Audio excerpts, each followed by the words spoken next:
ده بقى صناع مسلسل صلة رحم السنة اللي فاتت هم اللي عاملينه، فأنا متوقع له إن هو هيبقى حاجة كويسة. محمد هشام عبية وتامر نازل. اللي جاي شغل بفلوس اكتر بكتير من اللي فات.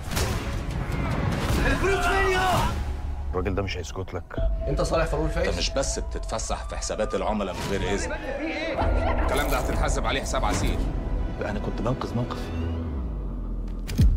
انت بتسرقيني يا بت. انا عايزه اتجوز بقى لي قد ايه ومش بحب قوي ياسمين رئيس. طول عمرها يعني حماله اسيه البت دي. طول ما انت بتشتغلي هنا انت في حمايتي. بس انت قعدت سنتين ما تعرفش عن حياتها حاجه. اللي دخل السجن ظلم يستاهل الحبس عشان ساب الناس تظلمه. لقيته ملموم على واد كده نص كم كان شغال في البوفيه عندنا في البنك. انت سبت البنك يا شرقاوي، بتشتغل ايه جايب لك الفلوس والعربيه دي؟ سيب البنك اللعبه اللي بقى. بتجيب فلوس. الابلكيشن ده بينزل مع النت عادي. وان اكسبت. بس انا عايز دماغ العالم كلها. تخش جوه تتسحل. كل اللي عليك تعمله انك تحط فلوس وتراهن. يس. تسرق وقتك، عقلك، واي حد يقدر يراهن على اي حاجه. الناس دي كلها تلعب اللعبه. انا ما بفهمش الكلام اللي اتقال جوه ده، بس انا قلقانه ومش مطمنه للي بيحصل. عايزاكي تحكي لي كل حاجه عن موضوع المراهنات ده. ولا عارف اكسب ولا عارف ابطل. انت ايه اللي لطخ في الحدوته دي؟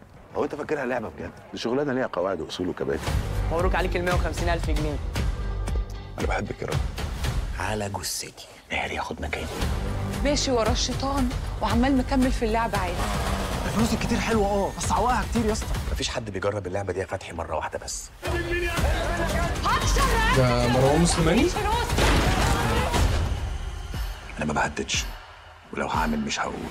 احنا مش بنلعب قمار، احنا بنلعب بالناس اللي بتلعب قمار.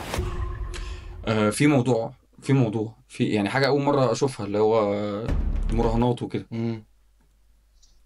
هتفرج عليه طبعا يعني.